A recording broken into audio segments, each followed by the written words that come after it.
the great respect that I have for your leadership, Mr. President, in this little understood, unfamiliar war, the first war of the 21st century. It is not well known, it was not well understood, it is complex for people to comprehend, and I know with certainty that over time the contributions you've made will be recorded by history. My fellow citizens, at this hour, American coalition forces, national security military operations. The administration never asked for an estimate or community assessment of Iraq. La guerra sin fin. This regime aids and protects terrorists.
ثم أننا نطالب بإعدام الوهابية التكفيرية الأمريكية التي ألقي عليها القبض واعترفت أمام الجميع وأمام كل من شاهدهم. نطالب بإعدامهم فورا بالصلاة على محمد وآل محمد. El 1 de mayo de 2003, el presidente de Estados Unidos, George W. Bush, anunció el final de las principales operaciones militares en Irak y afirmó: Estados Unidos y nuestros aliados hemos prevalecido en el combate de Irak.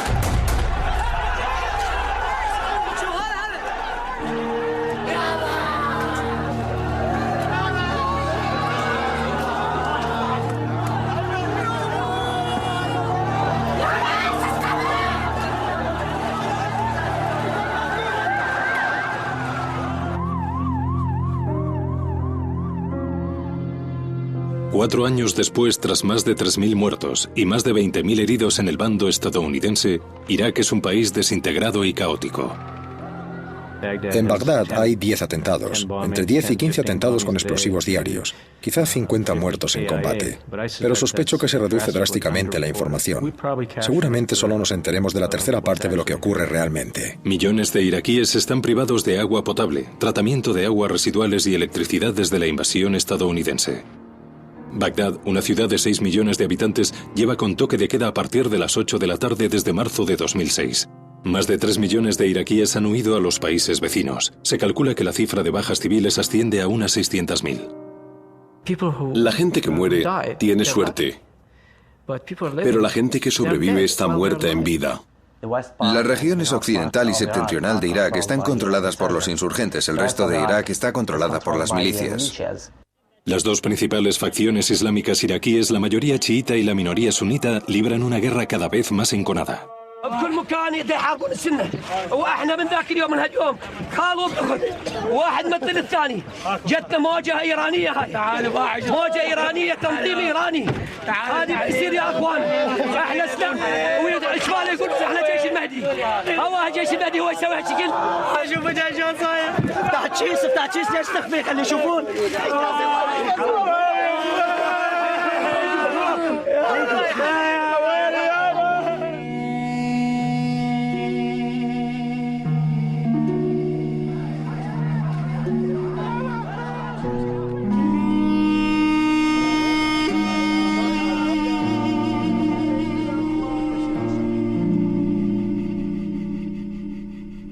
Entre enero de 2003 y enero de 2005, presidí el Consejo Nacional de Inteligencia. Elaborábamos la primera estimación a nivel nacional del estado de la insurgencia iraquí. El cálculo nos deparó malas noticias. En resumidas cuentas, reflejaba situaciones malas, peores y pésimas. El presidente calificó nuestro informe de especulativo y su portavoz de quejicoso y pesimista. Para mí lo más revelador fue que el presidente ni lo había leído.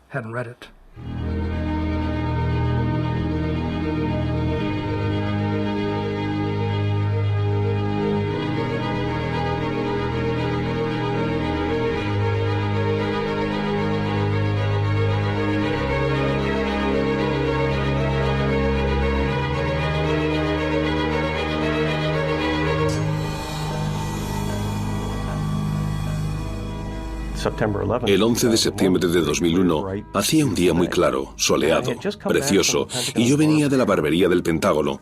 Entré en mi despacho, eché un vistazo a la pantalla del televisor y vi que una de las torres gemelas estaba ardiendo. No oímos la llegada del avión, al menos yo no.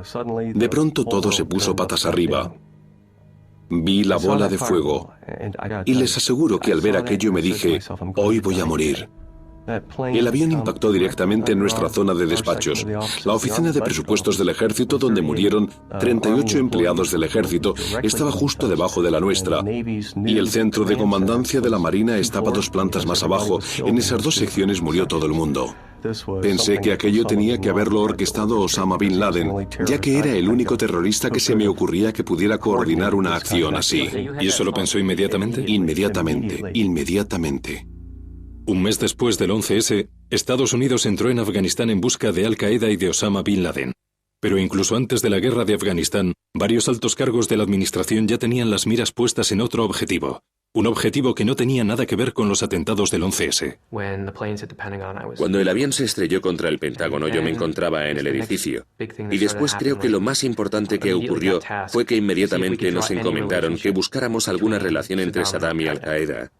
Enseguida recurrí al grupo antiterrorista, a su principal experto en la situación de Irak, y ambos trabajamos juntos durante varios días y examinamos todos los informes que pudimos recabar. ¿Y qué concluyeron? Pues concluimos que no había relación alguna.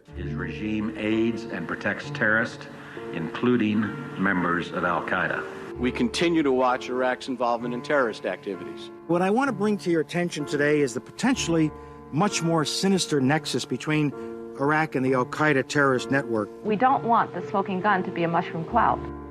Irak cuenta con fanáticos y van a coger a esos fanáticos y los van a embarcar. Van a armar a los fanáticos con armas químicas y biológicas y los van a mandar a atacar la costa este de Estados Unidos.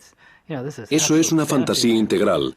Esa gente, no sé qué fumaría, pero tenía que ser de muy buena calidad. La camarilla de la política exterior de George W. Bush, Cheney, Rumsfeld y Wolfowitz embarcaron a la administración en la guerra de Irak. Condoleezza Rice tomó partido por ellos. Colin Powell y Richard Armitage, los únicos altos cargos con experiencia en combate, expresaron su preocupación en privado, si bien apoyaron a la administración en público.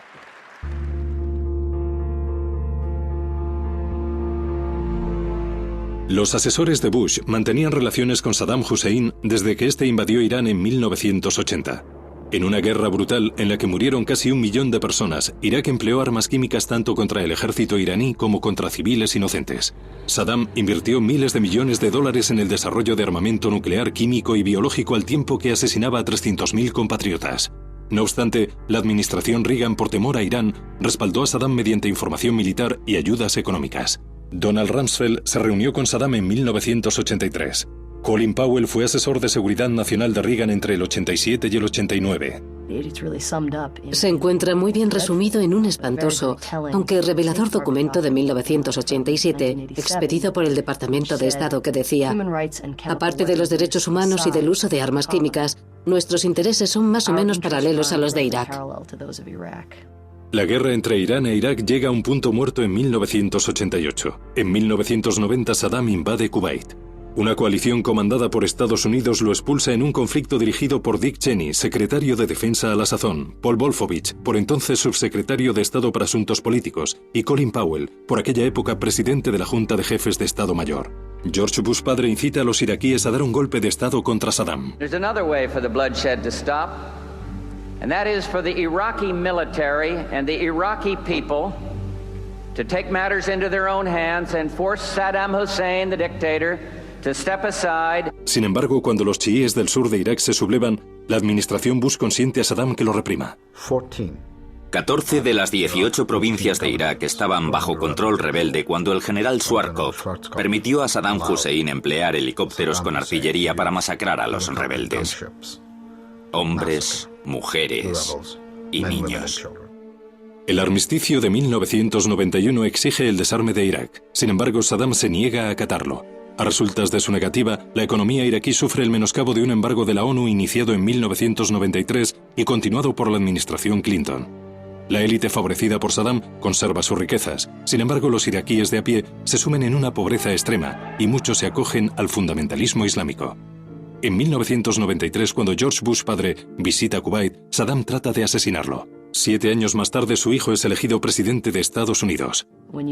Al ver a los mismos arquitectos de aquellas políticas hablando de corregir lo que habían hecho mal en 1991, de finalizar aquel trabajo, tenías la tentación de decir, bueno, a lo mejor han aprendido algo. Saddam Hussein and his sons must leave Iraq within 48 hours. Their refusal to do so will result in military conflict, commenced at a time of our choosing.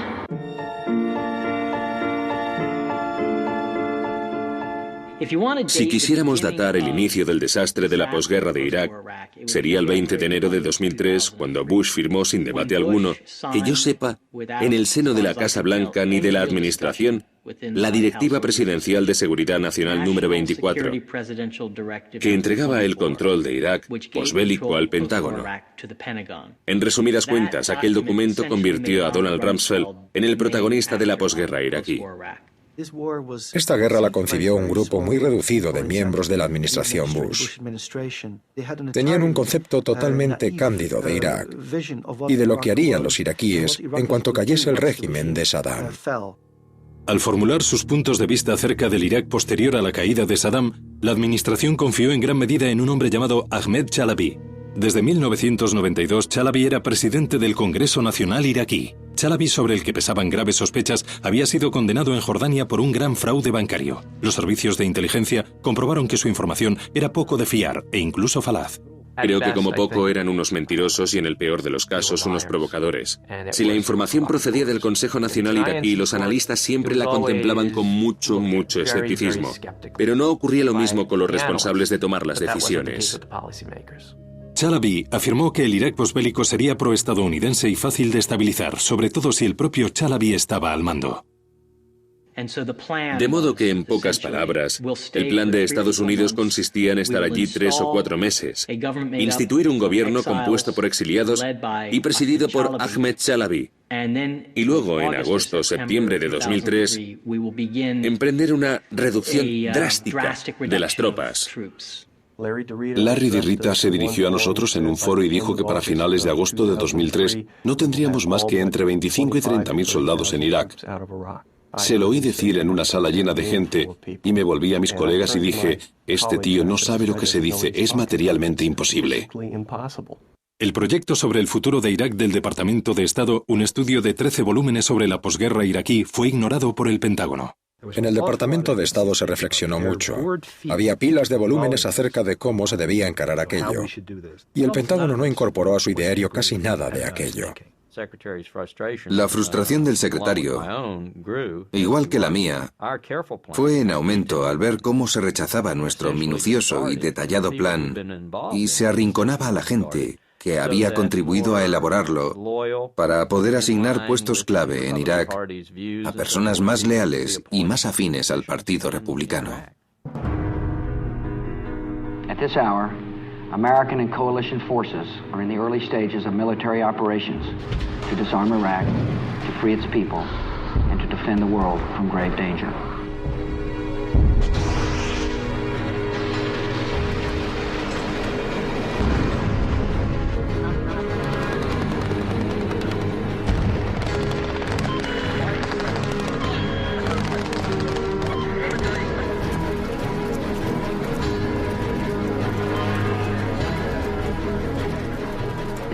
Me enrolé en los marines porque siempre he considerado muy importante su misión y sabía que no iba a estar satisfecho conmigo mismo sabiendo que otras personas habían luchado por mi libertad.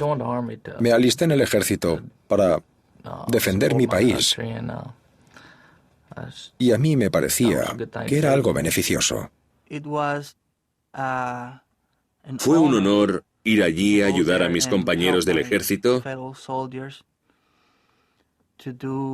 a hacer lo que nos habían ordenado. Ir a hacer, o sea, derrocar a un dictador del poder, restablecer la democracia. Estaba esperando el estallido de la guerra, puesto que era el único rayo de esperanza en que podía confiar.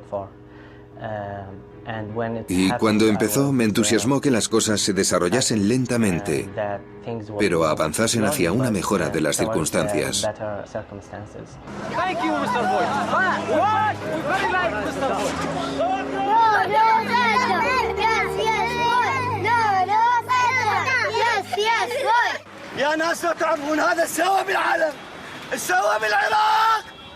Era un lugar confuso, escandaloso, ruidoso, esperanzado, una mezcla de todo eso. Veía niños con gorras en las que ponía FBI. Me expresaban su aprobación con el puño cerrado y el pulgar hacia arriba. Y luego había otros jóvenes que seguramente fueran guerrilleros de paisano y que me miraban mal, y siempre se fijaban en la matrícula del coche. Los iraquíes esperaban a ver qué les deparaba aquello. Los iraquíes no se habían opuesto a la presencia de los estadounidenses. Veía gente que daba la bienvenida a las tropas de la coalición, ya que pensábamos todo está planificado, todo está preparado.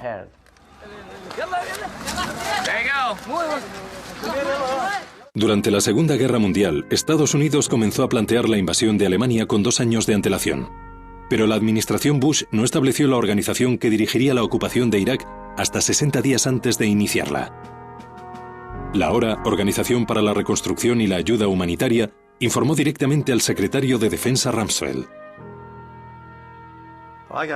Me llamaron del gabinete del secretario de Defensa a finales de enero para decirme que querían que me ocupara de los aspectos humanitarios de la reconstrucción. El general en la reserva Jay Garner fue nombrado director de la ORA.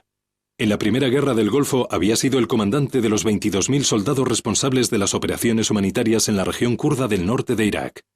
En esta ocasión se ocuparía de todo el país. ¿Se veía preparado para dirigir Irak? No creo que estuviéramos preparados. Una tarea de esa magnitud seguramente requería años de preparación y, por supuesto, no se disponía de años. Alguien del Departamento de Estado me llamó al móvil para decirme que Richard Armitage andaba buscándome y quería que regresara a Washington inmediatamente. La embajadora Barbara Boudin tomó posesión de su cargo en Bagdad tan solo 3 semanas antes de la guerra. Era diplomática de carrera y había estado destinada en Yemen e Irak, y había sido rehén en Kuwait durante 5 meses a raíz de la invasión de Saddam en 1990. Fue uno de los escasos expertos en Oriente Medio del Departamento de Estado a los que el Pentágono permitió entrar en Irak. Creo que al principio se equivocaron, creyeron que podían manejarla a su antojo por ser mujer, pero Bárbara es uno de los miembros más correosos del cuerpo diplomático. En 2003, el coronel del ejército Paul Hughes llevaba años trabajando en el Pentágono realizando trabajos de planificación y estrategia para altos cargos del Departamento de Defensa. Acabaron destinándome a la ORA, la Oficina para la Reconstrucción y la Ayuda Humanitaria, a las órdenes de Jay Garner, y fui su director de política estratégica.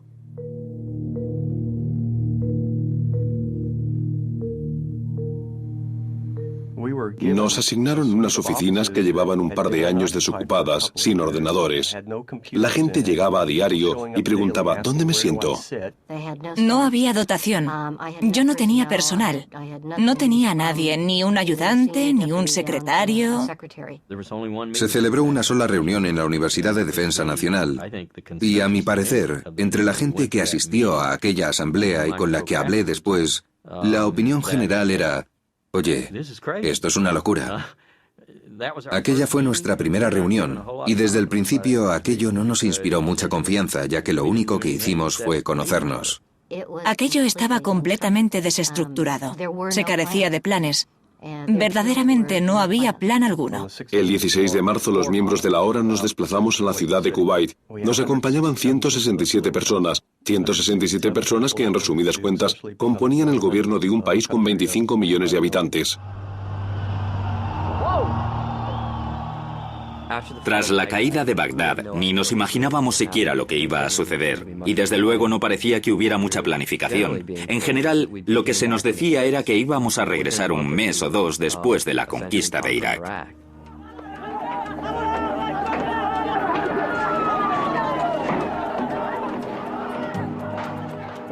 Durante nuestra estancia en Kuwait, estuvimos tan pegados al televisor como cualquiera. Y nos dimos cuenta de que en Irak reinaban la anarquía y el caos. Los estadounidenses no hacían nada. Se situaban en ciertos cruces, pero lo cierto es que no salían de los Humvees ni de los tanques, ni hacían gran cosa. Pasaba el tiempo y no veíamos progreso alguno. El único progreso que veíamos era que los saqueadores de la libertad incontrolados expoliaban los edificios del gobierno e incluso las empresas privadas. El saqueo fue en parte un fenómeno que afectaba a la clase de tropa. Y la idea que Rumsfeld transmitió a sus comandantes y estos a sus subordinados en la cadena de mando hasta llegar a las secciones y compañías era que no estábamos allí para gobernar Irak, que habíamos ido a acabar con el régimen y salir de allí. El general McKiernan no recibió la orden de establecer la ley marcial. La ley marcial no se instauró ni una sola vez. I'll tell you honestly, we're in a transition period. I mean, there is an Iraqi civil law, but there's no.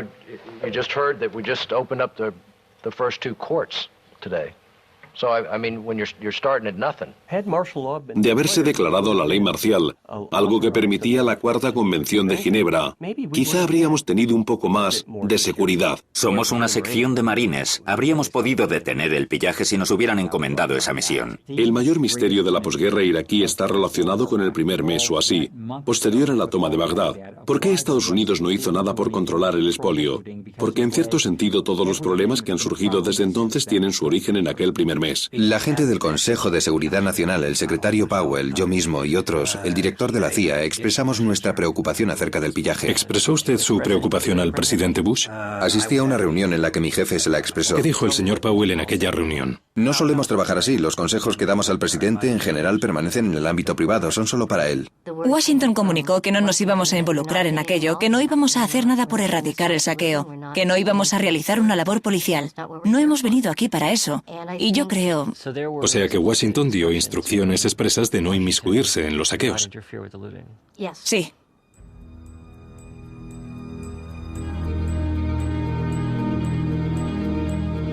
Hospitales, oficinas gubernamentales, universidades, ministerios. La APC, la Autoridad Provisional de la Coalición, calculó la cuantía del saqueo en más de 8.000 millones de euros. A esa cifra ascendieron los ingresos de Irak entre 2003 y 2004. I picked up a newspaper today and I couldn't believe it. I read 8 headlines that talked about chaos, violence, unrest, and it just was henny penny, the sky is falling. Imagínense la habitación como en la que estamos sentados y que no viéramos más que muros desnudos de cemento, que todo hubiera desaparecido. Había gente que llegaba con grúas industriales y se llevaba piezas de una central eléctrica. Think what's happened in our cities when we've had riots and problems and looting. Stuff happens. No es solo que la gente robara cosas en las tiendas de alimentación, es que había gente que desmenuzaba muros de hormigón para llevárselos forjados. The images you are seeing on television, you are seeing over and over and over, and it's the same picture of some person walking out of some building with a vase. Seguramente aquel fue el día que perdimos a los iraquíes. And you think, my goodness, were there that many vases? Is it possible that there were that many vases in the whole country? Fue entonces cuando quedó claro que todo este asunto de la liberación no tenía nada que ver con los iraquíes corrientes. Se pensaba que los estadounidenses en realidad fomentaban el expolio o querían que se produjera la destrucción de nuestro país. ¿Cómo permiten que ocurra esto? O sea que tanto si eras sunita como si eras chiita, el saqueo te indignaba. Habíamos hecho una relación de 20 lugares que a nuestro juicio debían protegerse por ser históricos, culturales, artísticos, religiosos.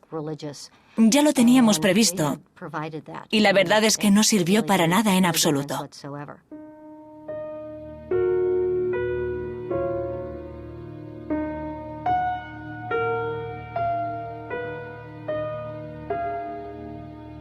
El Museo Nacional de Irak, sito en Bagdad, el primero de la lista de la hora, contenía algunos de los objetos más importantes de la historia de la civilización humana. El museo no se protegió jamás.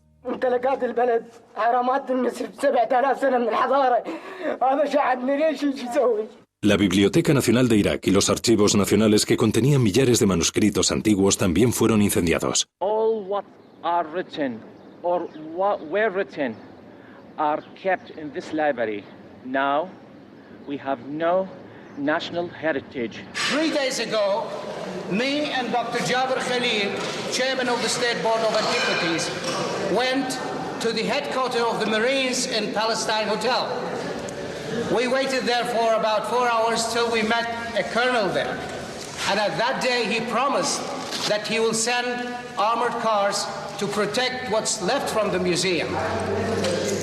3 days ago, till now, nobody came. To try to lay off the fact of that unfortunate activity on a defect in a war plan, it strikes me as a stretch. Well, weren't you urged specifically by scholars and others about the danger to that museum, and weren't you urged to provide a greater level of protection and security in the initial phases of the operation? Not to my knowledge. Nadie puede afirmar que el expolio lo pillara por sorpresa. Creo que no querían saber nada, no querían oírlo.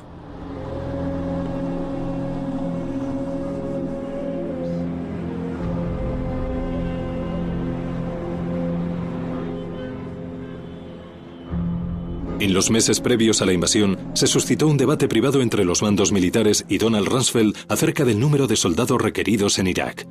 Rumsfeld y su subsecretario Paul Wolfowitz pensaban que una fuerza de menos de 100.000 soldados sería suficiente para la invasión y ocupación de Irak. Un mes antes de la invasión, la pugna acerca de las tropas salió a la luz cuando el jefe del Estado Mayor del Ejército de Tierra, Eric Shinseki, testificó ante la Comisión de las Fuerzas Armadas del Senado, haciendo caso omiso de las presiones de Rumsfeld y Wolfowitz. General Shinseki, could you give us some ideas to the magnitude of the Army's force requirement for an occupation of Iraq? Something on the order of several 100,000 soldiers are probably, a figure that would be required. What is, I think, reasonably certain is the idea that it would take several 100,000 U.S. forces, I think, is far from the mark. It's hard to conceive that it would take more forces to provide stability in post-Saddam Iraq than it would take to conduct the war itself and to secure the surrender of Saddam's security forces in his army. Hard to imagine. Cuesta imaginarlo. Cualquiera con experiencia en las intervenciones de los años 90 sabía que era justo al revés. Necesitas cierta cantidad de soldados por cada 1.000 habitantes solo para brindar un mínimo de seguridad. Pero a Paul Wolfowitz le costaba imaginarlo. We're talking about post-hostilities, control over a piece of geography that's fairly significant with the kinds of ethnic tensions that could lead to other problems, and so it takes a significant ground force presence. ¿Acertaba el general Shinseki? Se le pidió su opinión militar y su experiencia sobrepasa la mía. Comandó nuestras tropas en Bosnia. Lo hizo durante más de un año. Sabe de lo que habla. El secretario Powell y en cierta medida yo mismo abogamos por más y más tropas. Algo influimos, pero al final no pareció que influyéramos suficientemente.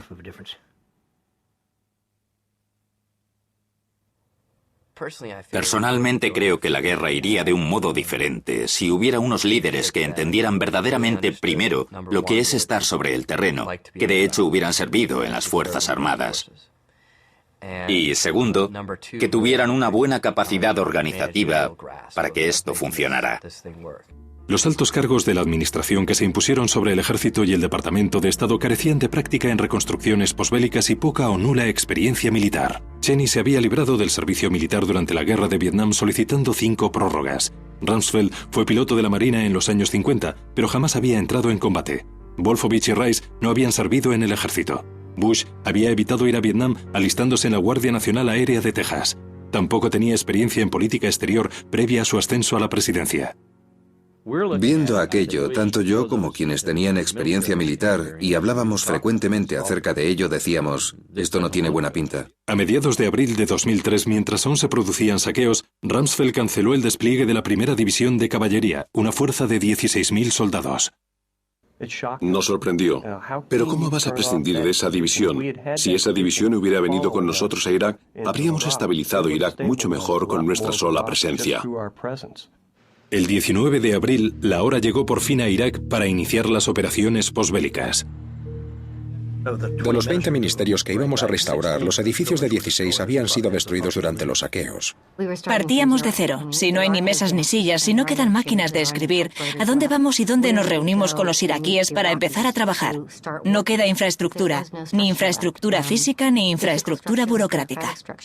Tenía que mandar gente a la calle a andar por ahí preguntando, ¿conoce a alguien que sea del ministerio? ¿Conoce a alguien del Ministerio de Sanidad? ¿A alguien del Ministerio del Interior? ¿A alguien del Ministerio de Educación? En el propio grupo, creo que solo tendríamos unas 5 personas que hablaban algo de árabe. No teníamos guía telefónica. No tuvimos teléfonos durante un tiempo, de modo que tampoco tenía tanta importancia carecer de guía. No teníamos información, no teníamos a dónde ir, no sabíamos con quién contactar. No es la mejor forma de iniciar una ocupación. Y lo que siguió fue una sensación generalizada de anarquía de la que Irak jamás se ha recuperado. Y los tipos armados se hicieron con el control, y eran los tipos armados iraquíes.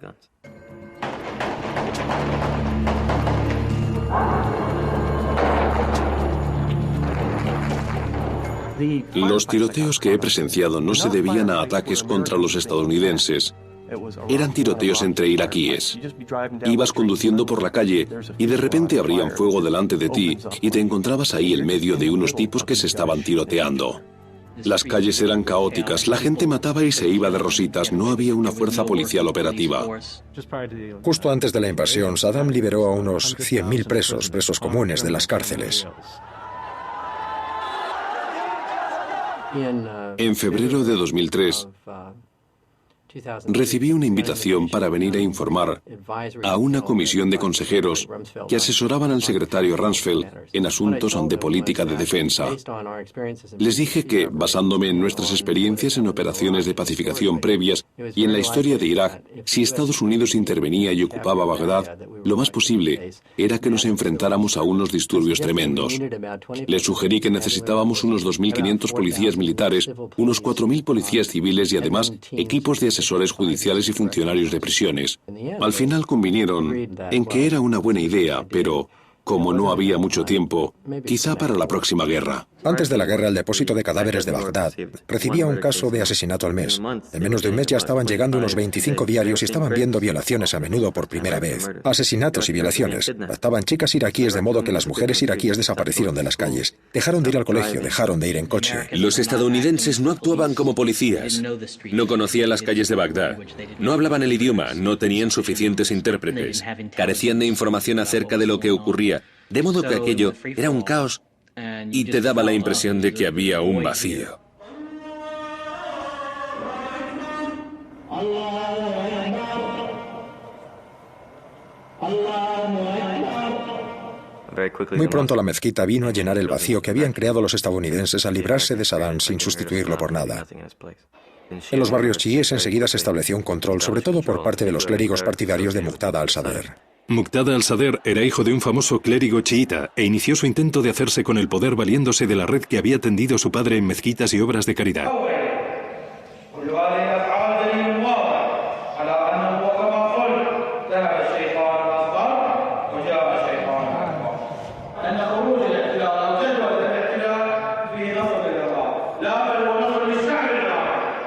Tan solo unos días después de que las tropas estadounidenses entraran en Bagdad, asesinó a un dirigente chií pro-estadounidense. Después comenzó a formar una milicia muy bien armada, el ejército del Mahdi, que se hizo con el poder en el gueto chiita de Bagdad y buena parte del sur de Irak. Si se hubieran atendido los asuntos de índole policial, si no hubiera habido tanto expolio, la gente no habría recurrido a las milicias sectarias para que garantizasen la seguridad de sus barrios. Lahora se esforzó por hacer que el ejército iraquí ocupara el vacío dejado por las fuerzas de seguridad. El mando central apoyó esta decisión. El mando central había incluido en sus planes la recuperación del ejército iraquí. Iba a usar el ejército iraquí para sellar las fronteras, para ocuparse de la seguridad y también para contribuir a la reconstrucción de su propia nación. Rumsfeld me llamó y me dijo: «Hey Jay, te llamo para decirte que con todo lo que está ocurriendo estás haciendo un gran trabajo, tanto tú como tu equipo. Me alegro de que estés en Bagdad y tal y cual». Y, por cierto, el presidente va a nombrar a Jerry Bremer enviado presidencial. Bremer era un antiguo miembro del cuerpo diplomático. Como la mayor parte de las autoridades enviadas a Irak, Bremer no hablaba árabe, carecía de experiencia en asuntos de Oriente Medio y en reconstrucciones posbélicas y jamás había estado en el ejército. Tras la llegada de Bremer, Lahora sería eliminada y la autoridad provisional de la coalición ocuparía su lugar. Effective, efficient, and well-organized handover. General Garner and I are pledged to working very closely together. He's done an outstanding job. Le programamos una serie de sesiones informativas. Dedicó un día a ver qué estaba haciendo cada uno y tomó las riendas. Volví a casa el 3 o el 4 o el 5 de junio.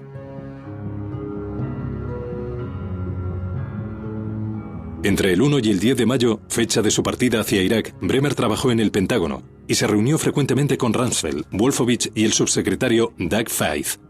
Bremer también trabajó codo con el ex subsecretario de Defensa Walter Slocum, a quien Rumsfeld había encomendado la gestión del ejército iraquí tras el conflicto. Contactaron conmigo a mediados de marzo de 2003. ¿Se le pasó por la cabeza que ya era un poco tarde para que se les ocurriera? Sí.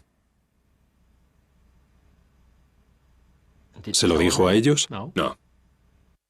Al igual que Bremer, Slocum no había pasado por el ejército, nunca había estado en Irak, carecía de experiencia en reconstrucciones posbélicas y no hablaba árabe. En los 10 primeros días de trabajo de Bremer, estando aún en Washington, tomó 3 medidas nefastas. Su primera decisión fue detener la formación de un gobierno interino iraquí, pese a que Jay Garner ya se había estado esforzando en su creación. Desde luego, Jay Garner apoyó mucho el establecimiento de un gobierno iraquí, pero aquello se desechó camino de Bagdad. Y no creo que el general Garner lo supiera de antemano, ni yo tampoco. Esperábamos, y creo que puedo decir que nos habían prometido, que habría un gobierno soberano casi inmediatamente.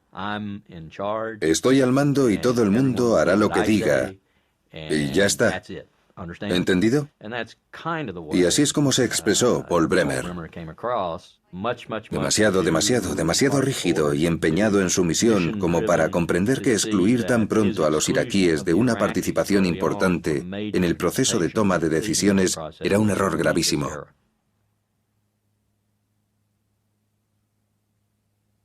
En mayo de 2003 se produjo la ocupación de Irak en términos legales, y entonces dije, igual que ahora, que fue un error.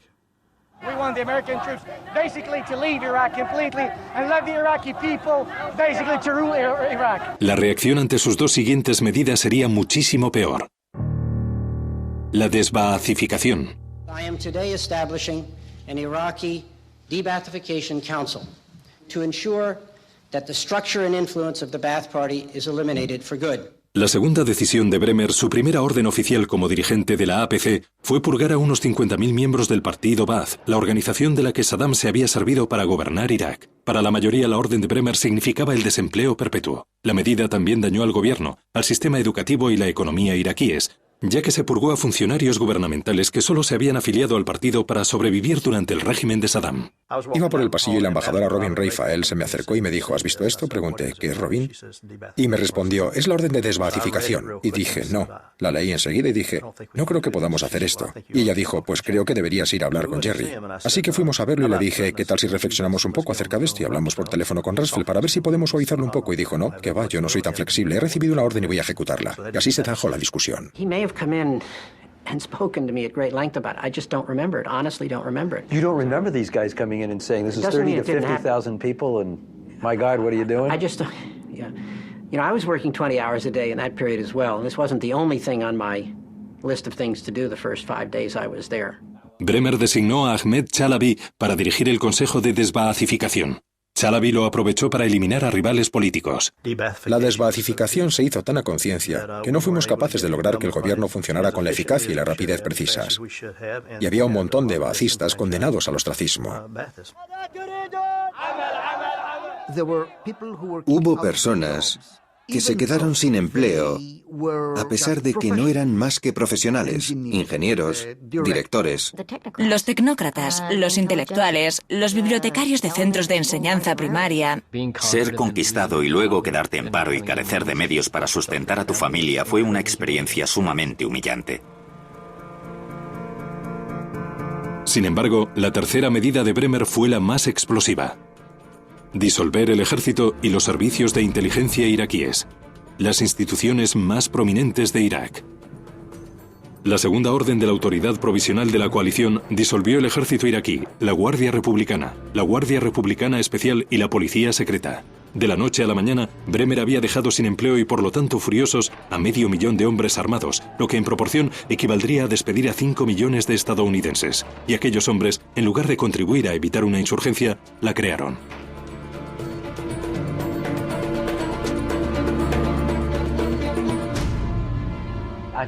No me puedo creer que lo hicieran. Cientos de miles de familias dependían del ejército, se quedaron sin ingresos, se quedaron sin salario.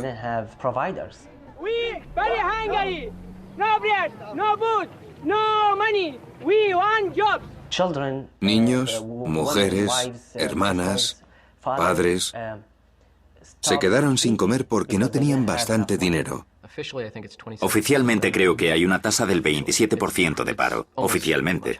Casi con seguridad es más elevada. Creo que andará entre el 40 y el 50%. Es de extrañar que muchas de estas personas, casi todas con al menos cierta instrucción militar, ya que en Irak el servicio militar era obligatorio o bien eran militares profesionales, acaben adhiriéndose a la insurgencia, aunque solo sea para dar de comer a la familia y recuperar parte del orgullo perdido. Al decidir la disolución del ejército iraquí, Bremer desbarató la política amparada tanto por el ejército estadounidense como por la ORA. Paul Hughes encargó a un equipo que le localizase miembros del ejército iraquí, y ya habían empezado a encontrar muchos, ya había encontrado muchos. Habíamos facilitado las cosas para recuperarlos. Aquellos soldados al inscribirse tenían que firmar. Tenían que rellenar un cuestionario declarando quiénes eran, en qué unidad estaban, qué hacían, qué especialidad tenían, qué equipamiento militar tenían en casa. Un montón de información que nos habría sido útil. Y yo estaba consiguiéndola. Pero el equipo asesor del Departamento de Defensa encargado de ocuparse del ejército iraquí, dirigido por Walter Slocum, se había quedado en Washington, D.C. y jamás había visitado Irak. Dije que no había razón alguna para ir allí. Puedo trabajar mejor aquí, en Washington. Y en las conversaciones que sostenía con ellos desde Bagdad, los insté una y otra vez a desplazarse allí, ya que había gente, y un hombre en particular que los aguardaba para poder tomar las decisiones oportunas y ponerlo todo en marcha. En su ausencia, me dejaron a mí la misión de tratar con los militares iraquíes, aunque solo fuera para mantener el contacto con ellos. En resumidas cuentas, los militares iraquíes estaban a la expectativa. Aguardaban un acercamiento, aguardaban lo que creían que iba a suceder, que alguien les iba a decir, este es el plan, y vosotros sois parte integrante de este plan, os necesitamos. Nadie hizo eso jamás. When the war was over, when the major maneuver fighting was over, there were simply no units still in existence. Everybody had gone home. Generales y comandantes volvían con divisiones enteras diciendo: aquí está mi gente. Uno de los oficiales iraquíes, hacia el final sería la segunda o la tercera reunión, cuando Bagdad ya era un caos, me dijo: Coronel Paul, puedo proporcionarle 10.000 policías militares para la semana que viene. No tiene más que pedírmelo. Se lo comuniqué al gabinete de Bernie Kerik y no se hizo nada al respecto.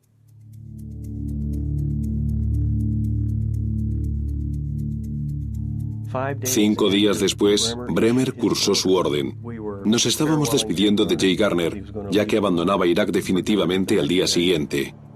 Y dos de nuestros Humvees iban por la carretera camino de la zona verde, cuando les tendieron una emboscada y murieron 2 soldados. Y bajo mi punto de vista fue entonces cuando se inició la insurgencia.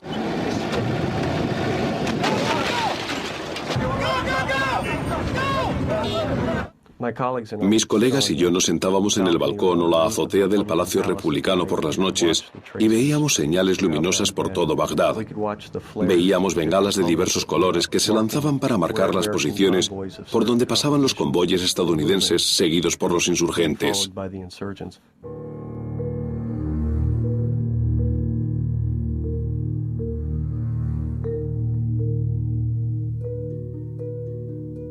Aquellos tipos sabían dónde estaban todas las municiones, sabían cómo acceder a aquellas armas y cómo usarlas. ¿Y coges y los rechazas y dices que no existen? El sentido común me dice que eso no se hace. Había enormes depósitos de armas que no se empezaron a vigilar hasta varias semanas, si no fueron un par de meses, después del final de los combates importantes. Allí estoy viendo a aquellos insurgentes sacando proyectiles, morteros y bombas de los arsenales que los iraquíes habían ocultado por todas partes. Y vas a los británicos o a los estadounidenses o a quien sea con tu GPS y le dices: oye chicos, hemos encontrado unos 18 millones de toneladas de explosivos y hay un grupo de iraquíes con fusiles AK-47 que se los están llevando. Seguramente no sea lo más conveniente. Se encuentra en tal sitio y te responden: no tenemos suficiente gente para ocuparnos de eso. Y a mí me parecía mentira. No era la respuesta que había que dar. Id allí y encargaos de eso, por vuestra seguridad, por la seguridad de los civiles, por todo el mundo. Es un error.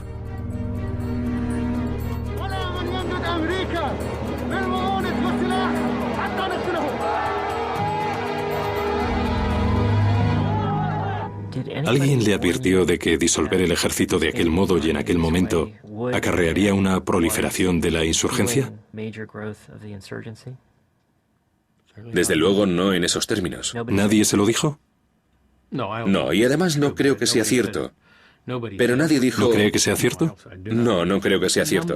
Un grupo de los generales más veteranos vinieron al Hotel Canal, sede del cuartel general de la ONU, y fueron muy explícitos al afirmar que la consecuencia de cursar esa orden y marginar a un segmento tan sumamente poderoso de la sociedad sería la insurgencia.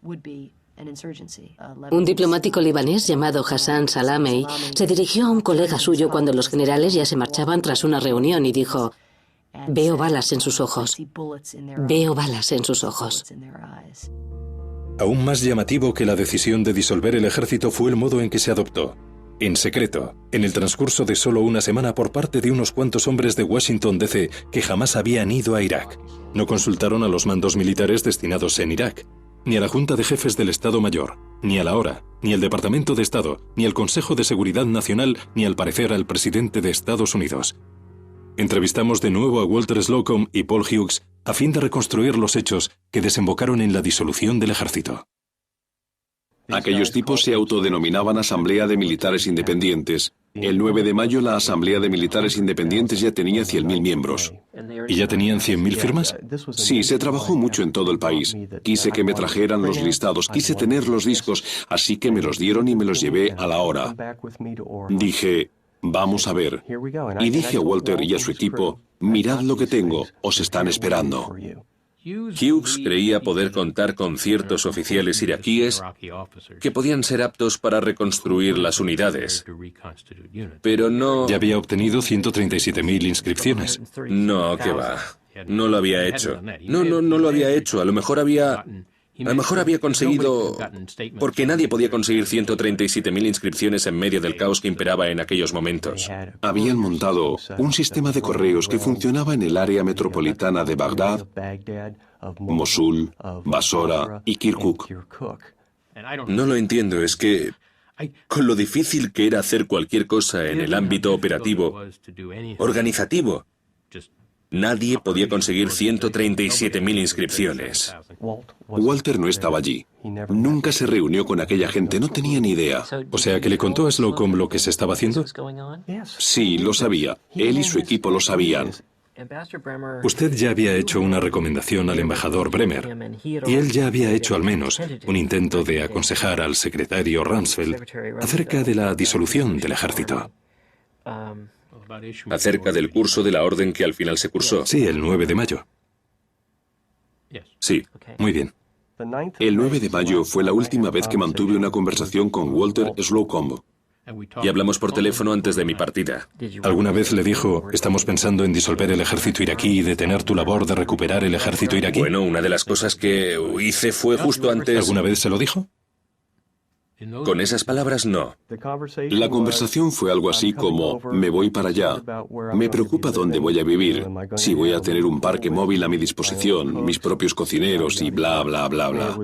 O sea que no se habló del ejército iraquí y yo lo estaba poniendo al corriente. O sea que no dijo que ya había llegado a una posible conclusión y había recomendado a Bremer la disolución del ejército. En absoluto, porque de habérmelo dicho, yo me habría ido de inmediato a hablar con Jay. Es decir, que se les ocurrió la idea y le hicieron la recomendación al secretario Rumsfeld sin hablar con los altos cargos destinados en Irak que eran responsables de tales asuntos.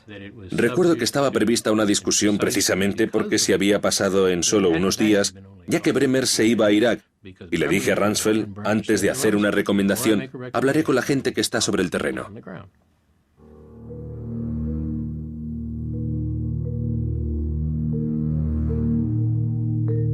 ¿Fue una sorpresa para usted? ¿Habían hablado del tema con usted? Sí que lo fue, no me habían dicho nada al respecto. Me llevé una sorpresa, una gran sorpresa. ¿De verdad? Ajá. ¿Nunca llamó a Garner para decirle se nos ha ocurrido hacer esto? ¿Te parece buena idea? Creo que no. ¿No cree que pudo ser un error? No. ¿Cómo reaccionó usted? ¿Qué le pareció? Me pareció muy mala idea. Yo pensaba que debíamos recuperar a los militares.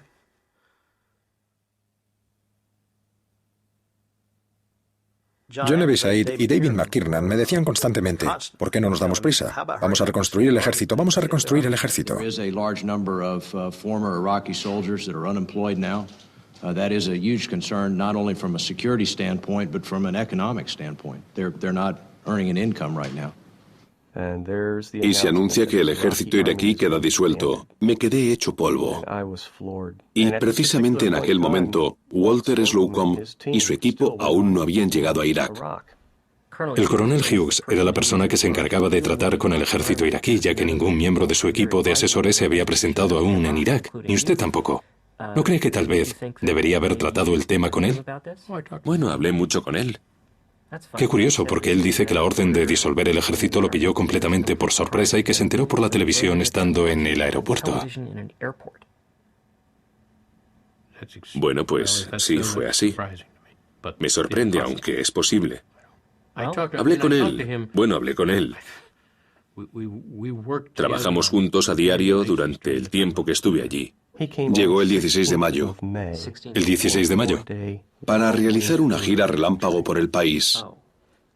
Y luego se marchó y no regresó hasta mediados de junio. ¿Así? En efecto. ¿No se lo ha dicho él?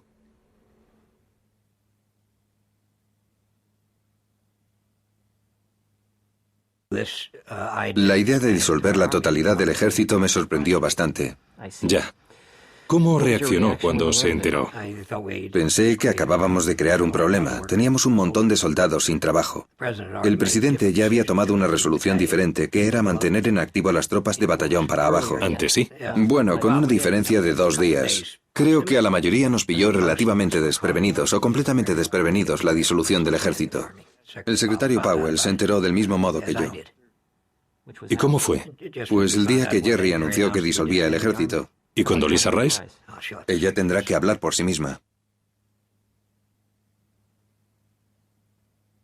¿Tiene usted idea de hasta qué punto conocía de antemano el presidente esas decisiones? Como he dicho antes, no sé si el señor Rumsfeld lo informó o no, ni idea. No llevaba en mi despacho ni 2 horas cuando llegó un policía militar joven y dijo: Coronel Hughes, hay unos oficiales iraquíes que quieren hablar con usted. Y me quedé pensando, madre mía, ¿cómo se lo digo a estos hombres? Así que al final bajé y me reuní con ellos en la rotonda del Palacio Republicano. El coronel Mirjan dijo: Coronel Paul, ¿qué ha pasado? Y le contesté: no sé qué ha pasado, no tengo ni idea de cómo ha surgido esto. Y me dijo: ahora todos estos soldados se han quedado sin recursos, no ganan dinero, ¿qué van a hacer?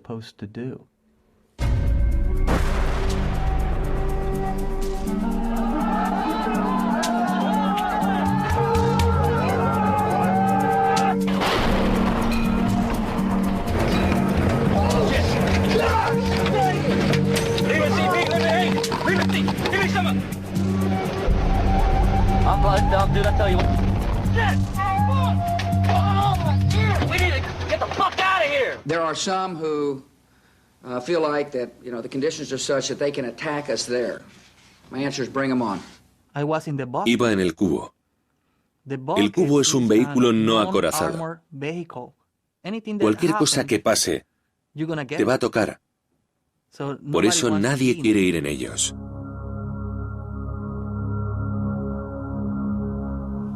Sufrí la explosión casi directamente en aquel atentado. Y luego empecé a oír el tiroteo. Primero a lo lejos y luego acercándose. Empezamos a disparar. Limited problem of some bitter enders, some small remnants of the old regime who are using professional military tactics to attack and kill our soldiers as they did this morning. So you don't think this is a coordinated campaign? You don't believe this is a guerrilla war, that suddenly we've moved into a phase of guerrilla war? A consecuencia de aquella explosión, sufrí un traumatismo cerebral penetrante. Y perdí la visión del ojo derecho. En el ojo izquierdo me entró metralla y me produjo una lesión macular en la retina. Pero luchamos. Luchamos hasta que oímos que cesaba el fuego. Yo era artillero y mi conductor perdió ambas piernas. Y a mí me lanzó disparado. Y tuve una fractura de fémur. Casi pierdo el brazo derecho. Sufrí un fallo pulmonar y lesiones cerebrales. I have since gone to the dictionary, and I have looked up several things, one of which I can't immediately recapture, but one was guerrilla war, another was insurgency, another was unconventional war. Pardon me? No, that's someone else's business, quagmires. I don't do quagmires. Conozco a un experto en contrainsurgencia que estaba en el palacio donde se encuentra la sede de la Autoridad Provisional de la Coalición y hablando con un coronel del Ejército de Tierra cuya mesa quedaba junto al despacho de Bremer, utilizó el término insurgencia. Y el coronel levantó la mano y dijo: en Irak no hay insurgencia, hay un nivel elevado de violencia interna.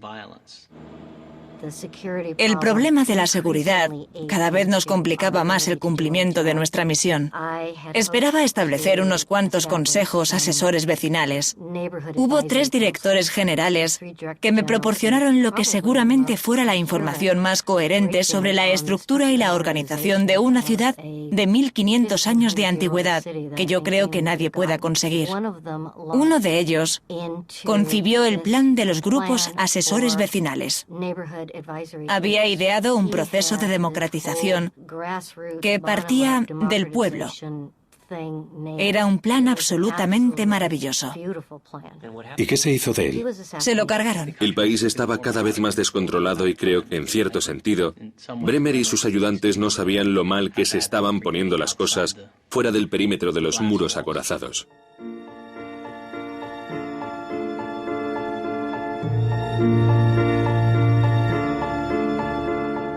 En su cuartel general situado en el antiguo Palacio Republicano de Saddam, el complejo de la Autoridad Provisional de la Coalición, la denominada Zona Verde, estaba protegido por 11 kilómetros de muros acorazados. Había largas colas de iraquíes, ingenieros, funcionarios, gente que sencillamente quería ayudar, traducir, haciendo cola a las puertas del palacio. Allí esperaban, pero nadie los recibía. Tan solo les decían, fuera, no volváis. Aquella gente regresaba y volvía a intentarlo, pero a las 2 o 3 horas ya desistía. Detestaba absolutamente la zona verde. Salía siempre que tenía ocasión a ver a los iraquíes, a visitarlos en sus casas y a escuchar sus quejas e ideas. Y volvía y le decía a Dan Senor, tenéis un problema, no os estáis comunicando con los iraquíes. Prácticamente ningún alto cargo de la autoridad provisional hablaba árabe. Quizá fueran 5 o puede que 6 entre los 40, 50 o 70 oficiales de mayor rango.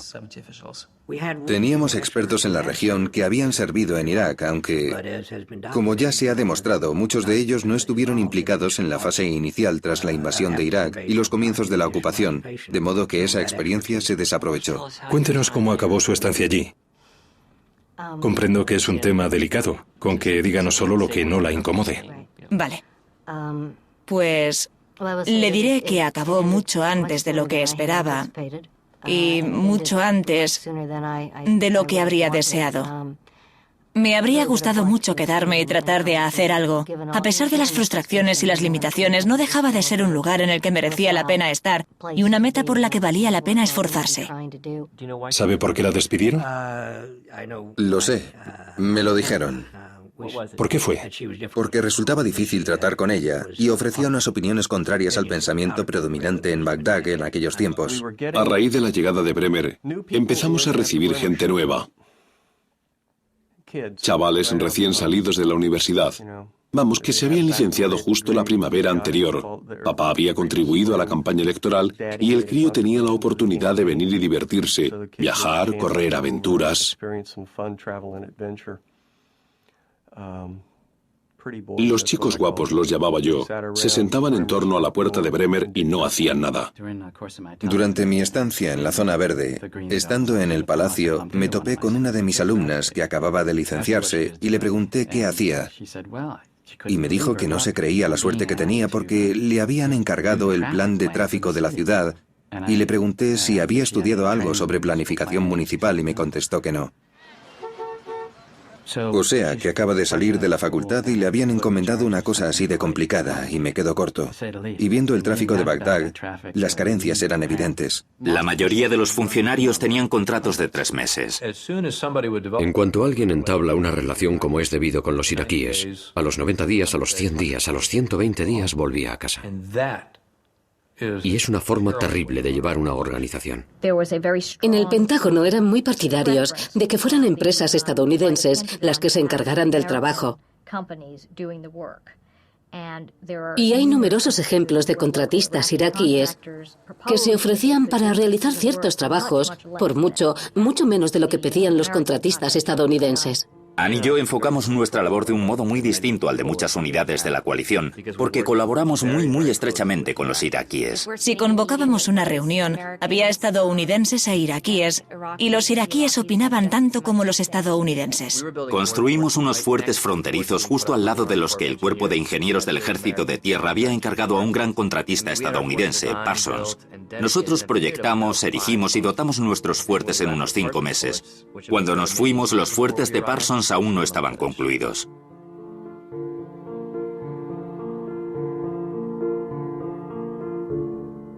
Con frecuencia los oficiales del ejército salían a las calles a gastar las pequeñas cantidades de dinero con que les dotaban para acciones inmediatas como por ejemplo limpiar las calles, realizar mejoras provisionales en el alcantarillado y en cuanto el ejército se gastaba su escaso presupuesto, recurría a la APC, la Autoridad Provisional de la Coalición.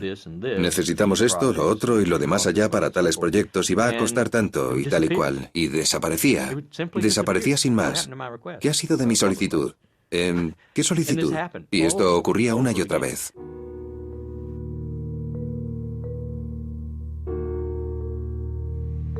Esos 12.000 millones de euros confiados por el Congreso estadounidense se emplearon incorrectamente y se malgastaron, si es que llegaron a gastarse.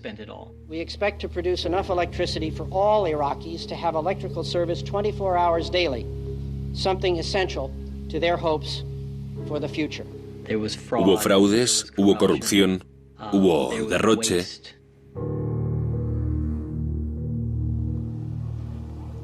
La gente corriente solo tiene electricidad durante 2 o 3 horas diarias. El agua viene de vez en cuando, cada 2 o 3 días. Nos pasamos el invierno tiritando, cubiertos con mantas, ya que no hay suficiente combustible para encender la calefacción. Así es como vivimos.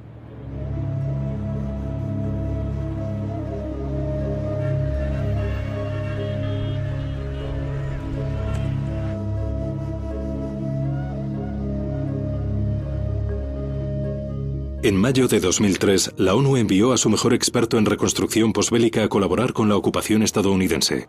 Era un diplomático brasileño llamado Sérgio Vieira de Mello. Aunque a la ONU no se le confió ninguna labor importante, Kofi Annan dijo: dejadme enviaros al mejor. Si alguien puede buscar un hueco para que la ONU tenga un papel más destacado es mi hombre, Sérgio Vieira de Mello. Yo pertenecía a su equipo. En aquella época era su principal asesor político y fuimos juntos a Bagdad. En nuestro equipo político todos hablábamos árabe y teníamos muchísima experiencia trabajando en la región y demás. En retrospectiva, una de las cosas más conmovedoras que hizo Sergio fue que al ver que Estados Unidos se había aislado en la zona verde y no salía a las calles de Bagdad, creó una estructura en Irak que era justamente lo contrario de la zona verde. Se podría denominar la antizona verde. Political leaders, that I'll be meeting with them on a daily basis. Tuvimos varias conversaciones con militares que vinieron a la sede de la ONU a reunirse con Sérgio Vieira de Mello y le pidieron que mediara en la disputa que mantenían con la APC.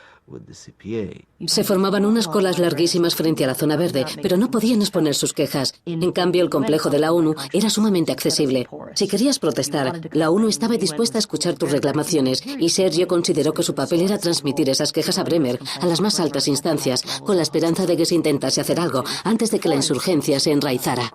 I'm meeting with him regularly and sharing my advice and my experience with him.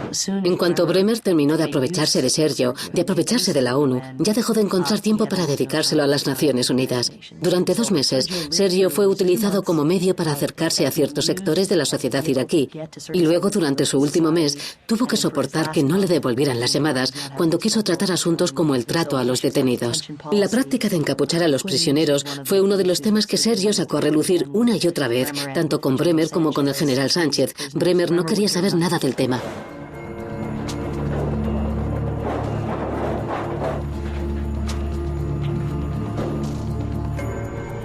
Durante los cruciales 3 o 4 meses posteriores a la toma de Bagdad, las 2 tareas principales del ejército estadounidense fueron buscar las armas de destrucción masiva y buscar a Saddam Hussein.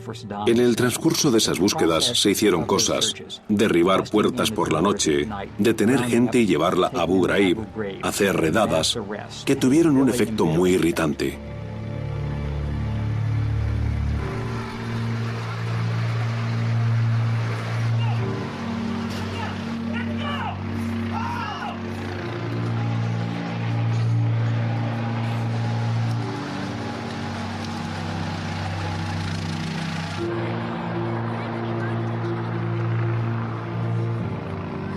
Si por casualidad eras un iraquí en edad militar y estabas en una zona de operaciones a la que llegaba el ejército estadounidense, había muchas posibilidades de que te detuvieran o te encerraran por presunto insurgente, y solo por tener edad de estar en el ejército y estar en una zona de operaciones. En muchas ocasiones, si apartas a ese iraquí en edad militar de su familia, ésta se queda sin fuente de ingresos.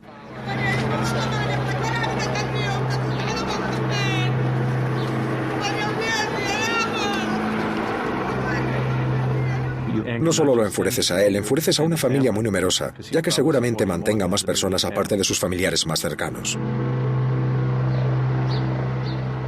En cuanto oyen los helicópteros estadounidenses o la llegada a su calle de los tanques estadounidenses, se levantan inmediatamente, aunque sean las 2 de la mañana, y se preparan para la detención, ya que para ellos es algo habitual, incluso ahora. Y los propios soldados estadounidenses sufrían ataques. Con que respondían a esos ataques tratando de encontrar a los insurgentes y a veces arrestaban a quien no debían, a veces incluso mataban a quien no debían. Cuando detenían a alguien, lo normal era que desapareciera en el sistema de prisiones militares estadounidenses durante mucho tiempo y sin dar señales de vida. Su familia no tenía noticias de él.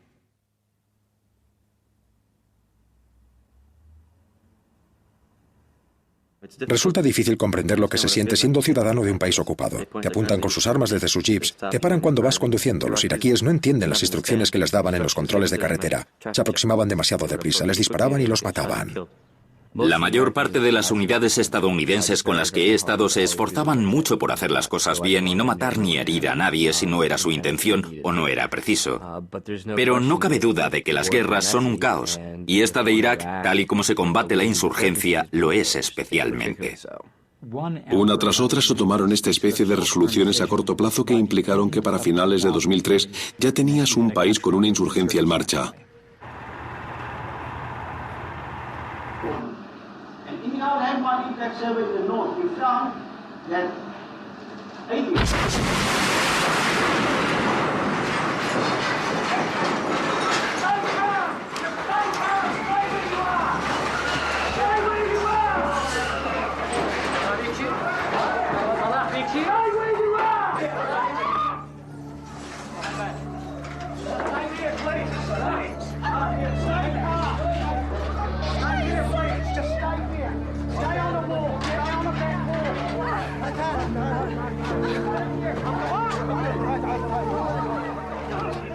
Aparcaron un camión de fabricación rusa junto a la ventana de Sergio Vieira de Mello y detonaron una gran cantidad de explosivos.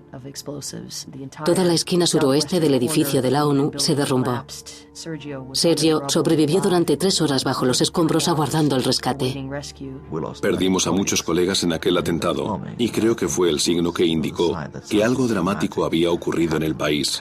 Existía una insurgencia con todas las de la ley que se había vuelto mortífera y estaba lista para una larga lucha, para un largo combate contra las fuerzas de la coalición.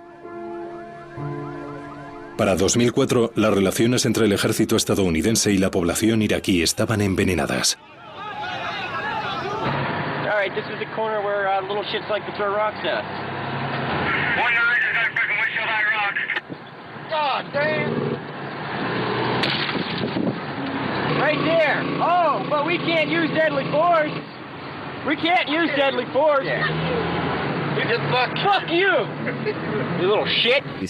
Todos los civiles que vienen a trabajar para los contratistas privados, que están haciendo buena parte del trabajo de reconstrucción, lo hacen solo porque no hay suficientes tropas.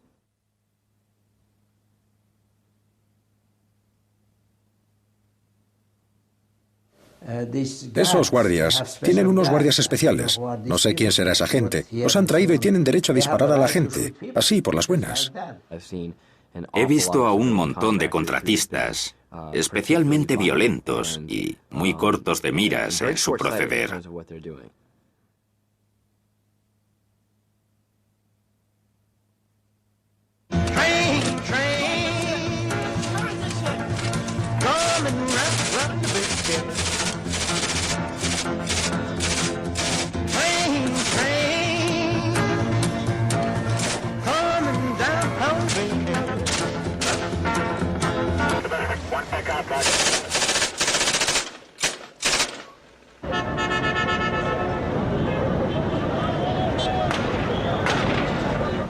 Saddam nos hizo mucho daño, es cierto. Eso no lo olvidaremos. Pero lo que vino después es peor que Saddam. Lo que vino después es peor que Saddam. Cuando alguien provoca un problema así, tiene que solucionarlo o irse. No debería dejarlo así. Arregladlo o marchaos. En cualquier momento, en cuanto tenga ocasión, lucharé contra Estados Unidos. ¿Con armas? Como sea, con armas o sin ellas. ¿Ya ha combatido a los estadounidenses? Quizá. A comienzos de 2004, Faluya, una ciudad de 350.000 habitantes situada al oeste de Bagdad, se había convertido en el foco de la insurgencia suní. El 31 de marzo de 2004, 4 contratistas militares estadounidenses fueron asesinados y la multitud alborozada arrastró sus cadáveres por las calles de Faluya.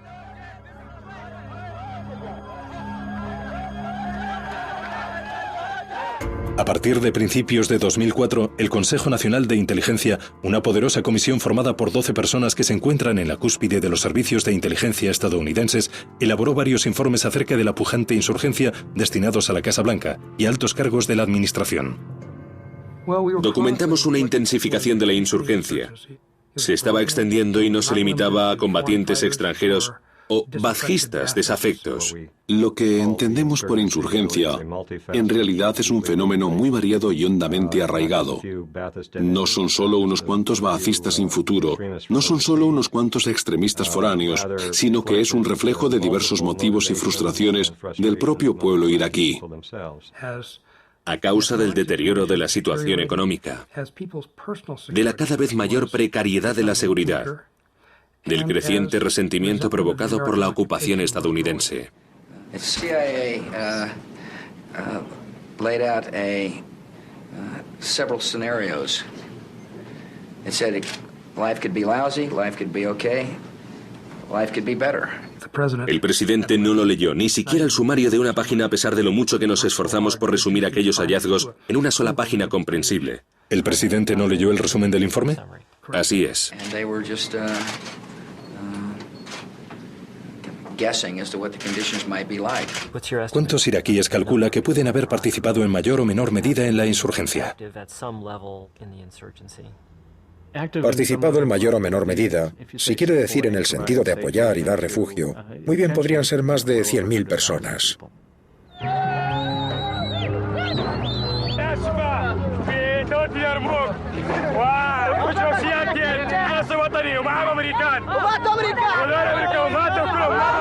Pese a la intensificación de la insurgencia, aún no había suficientes vehículos acorazados para los soldados estadounidenses destinados en Irak.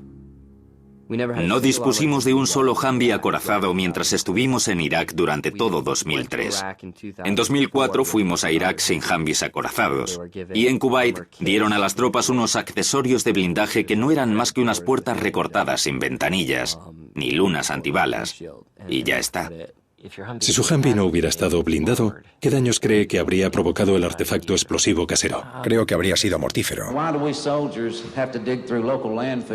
For pieces of scrap metal and compromised ballistic glass to up-armor our vehicles, and why don't we have those resources readily available to us?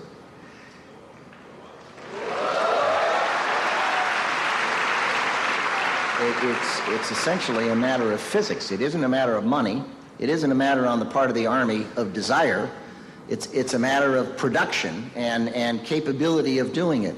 En Estados Unidos tenemos fábricas de automóviles que cierran. No soy experto en industria, pero habría que dotarlas de maquinaria para producir Humvees acorazados. No puede ser tan difícil. You go to war with the army you have, not the army you might want or wish to have at a later time.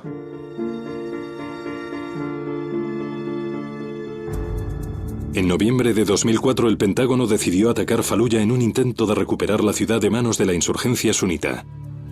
Los 350.000 habitantes de la ciudad recibieron la recomendación de abandonarla.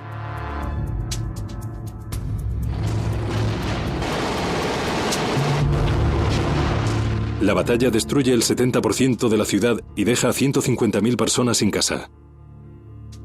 A pesar de la intensidad de los combates, muchos rebeldes escapan. Mueren 40 marines. Mientras el ejército estadounidense estaba ocupado con Faluya, las milicias chiíes se apoderaban del sur de Irak.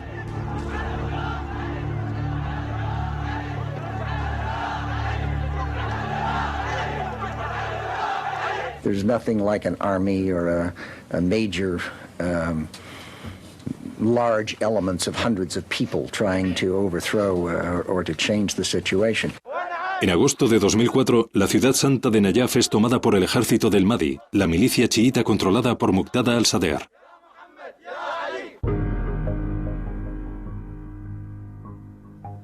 Cuando regresé, en resumidas cuentas, la unidad del ejército a la que relevamos nos informó de que en general Nayaf era un lugar bastante pacífico, de no ser por la milicia compuesta por 3.000 hombres que ocupaba el centro de la ciudad. Un montón de balas volando, un montón de proyectiles de mortero cayendo. Mi pelotón fue el primero que llegó a la comisaría de policía. Tomamos posiciones junto a la policía iraquí y la defendimos de la milicia. Pero hasta finales de agosto no efectuamos un asalto a gran escala al casco antiguo de Nayaf y lo conquistamos.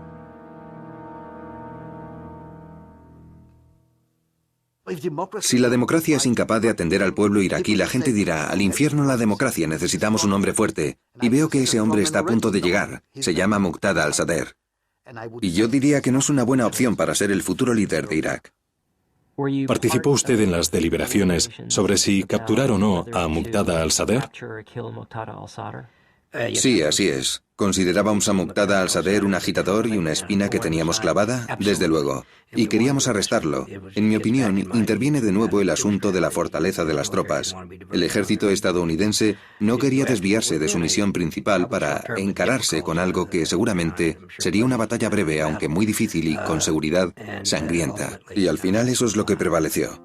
En las elecciones celebradas en Irak el 15 de diciembre de 2005, la Alianza Iraquí Unida, una coalición en la que el partido de Muqtada al-Sadr tiene una participación destacada, se hizo con la mitad de los cargos del gobierno central iraquí.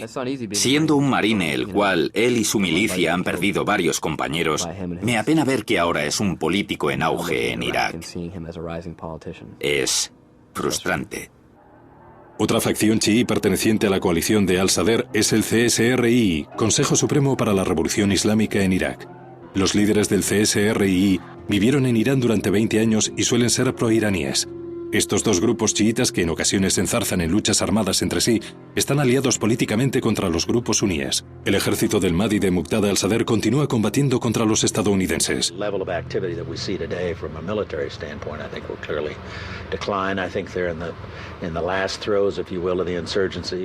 Cuando el secretario Rumsfeld y el vicepresidente Cheney hicieron comentarios acerca del declive de la insurgencia diciendo que estaban acabados, etc., ¿usted sabía que los informes de los servicios de inteligencia ya indicaban que estaban en un error?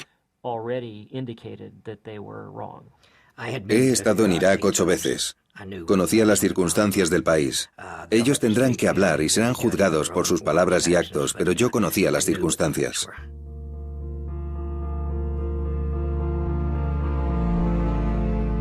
A partir de 2005, la administración comenzó a corregir poco a poco algunos de sus errores.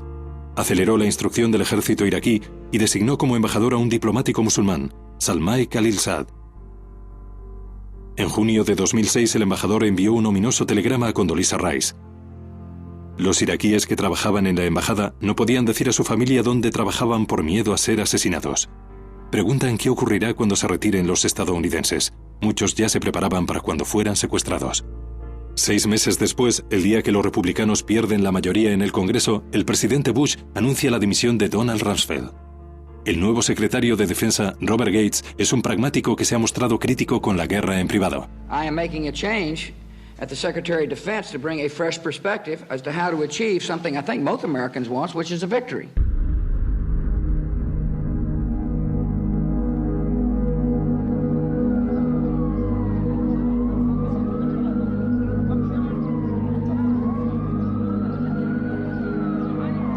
Para cuando se produce el relevo de Rumsfeld, Irak está descontrolado. El país se encuentra cada vez más dominado por milicias, insurgentes, criminales y caudillos. En las regiones mixtas se producen purgas mediante la limpieza étnica. Las milicias chiitas se han infiltrado en la policía para perpetrar crímenes sectarios y los raptos y las muertes violentas han alcanzado cifras de centenares diarios.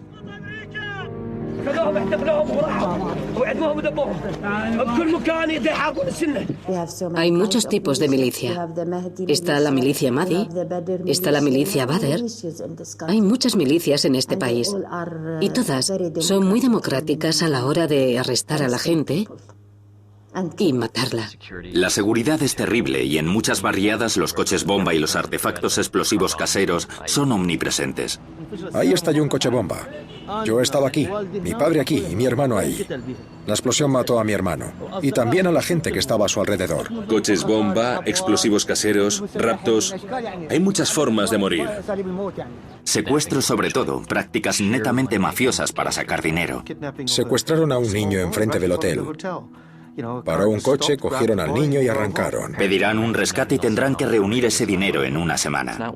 No es que tengas 1, 2 o 3 secuestros, es que tienes centenares y te ves abrumado.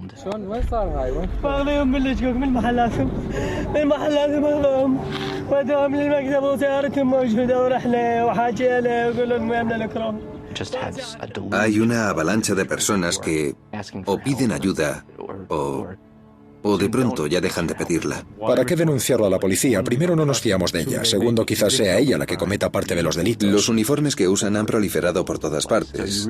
O sea que hay muchos pícaros y demás que los utilizan u operan disfrazados de agentes de los servicios de seguridad. Ahora ves detenciones realizadas por gente diversa. No sabemos quiénes son. Controles falsos en las calles. Paran a la gente que pasa, le piden la documentación y ven si son chiitas, sunitas, kurdos, árabes. Y entonces, o los secuestran o los matan in situ.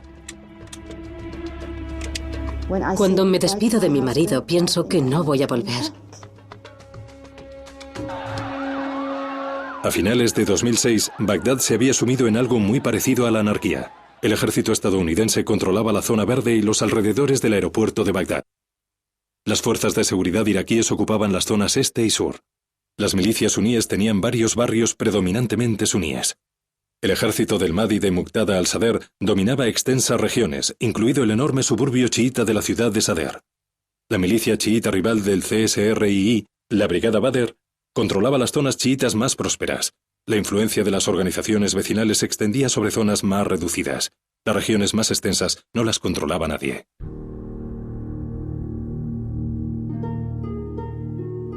Según un estudio de la profesora de Harvard, Linda Bilmes, y el premio Nobel Joseph Stiglitz, a principios de 2007, Estados Unidos había gastado 258.000 millones de euros directamente en la guerra de Irak.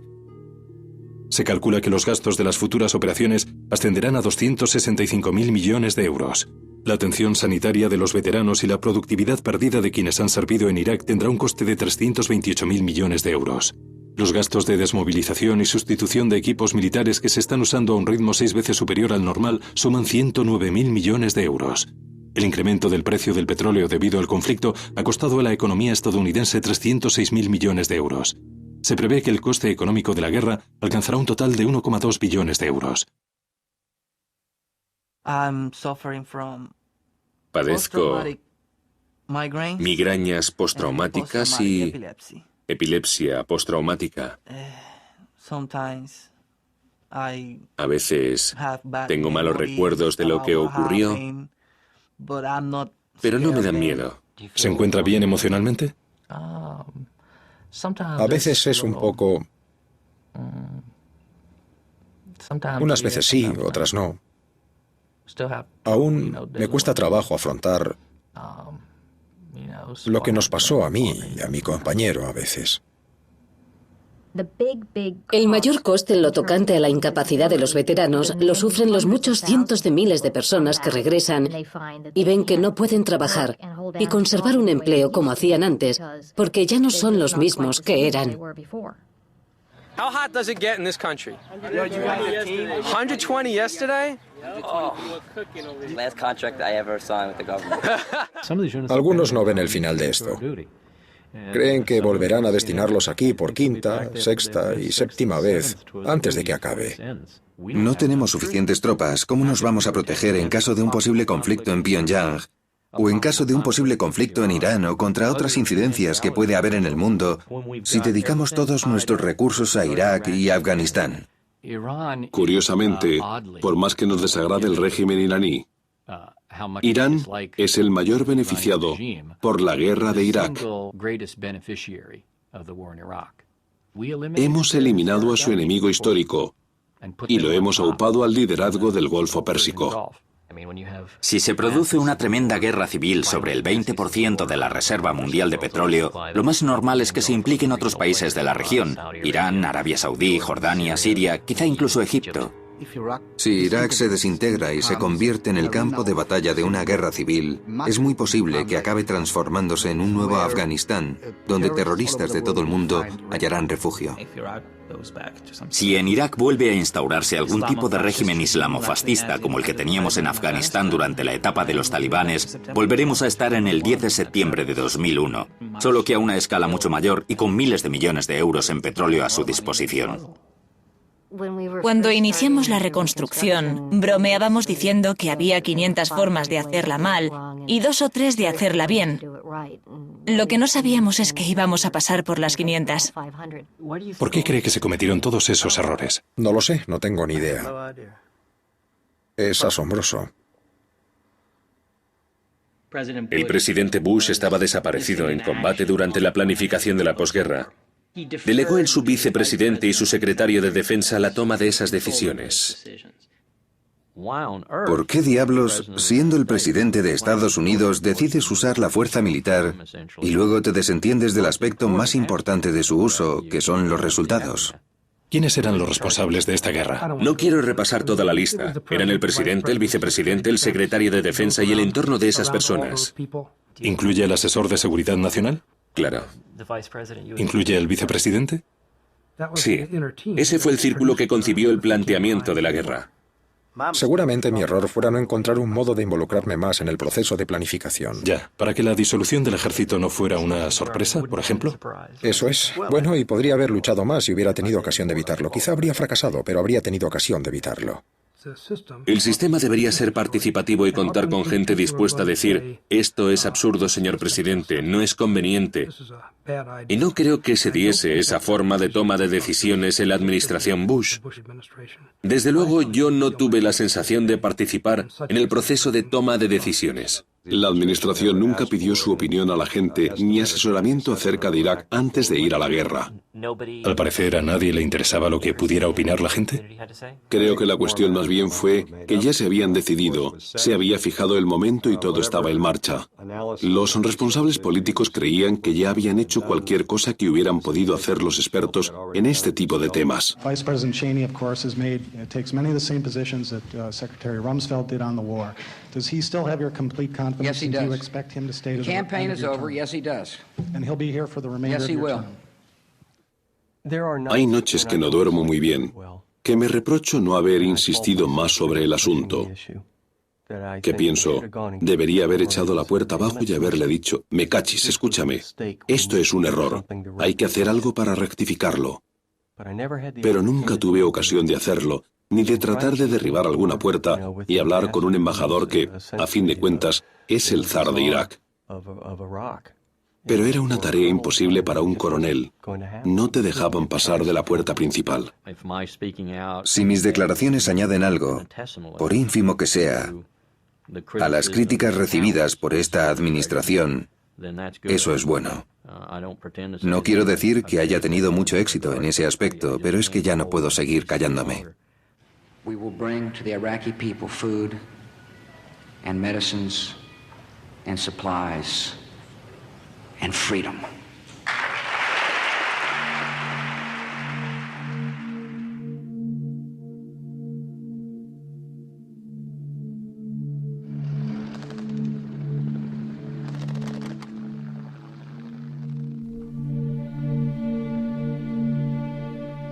Cheer, cheer, cheer!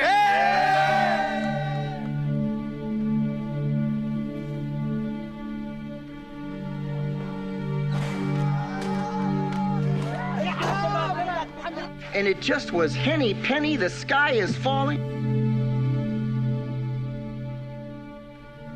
General Garner and I are pledged to working very closely together.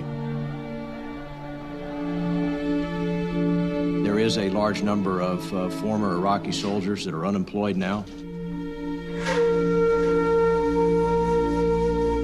One was guerrilla war, another was insurgency, another was unconventional war. Pardon me? No, that's someone else's business, quagmires. I don't do quagmires.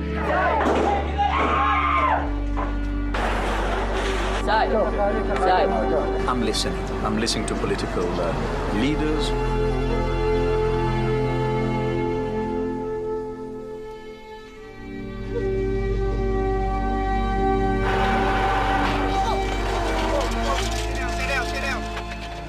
Algún día de mi vida en el futuro tengo que volver a mirar Irak y ver que se ha hecho algo para que pueda volver la vista y decir: participé en esto y mi sufrimiento y mi pérdida han servido para algo.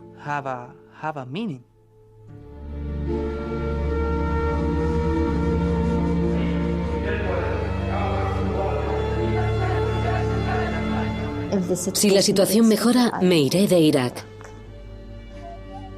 Me iré de Irak, pero ahora soy una luchadora, siempre lo he sido. No dejaré Irak ahora. Desde aquí no podemos cambiar nada, porque el país ya está descontrolado. No me planteo mi futuro en Irak. Aún no veo la lucecita al final del túnel. Esto es lo que hay. Así es como lo vivimos, así es como lo vemos, así es como lo olemos y lo palpamos. No es una situación en la que puedas decir, vamos a intentar esto, ayudará, vamos a probar esto otro, ayudará. No lo es.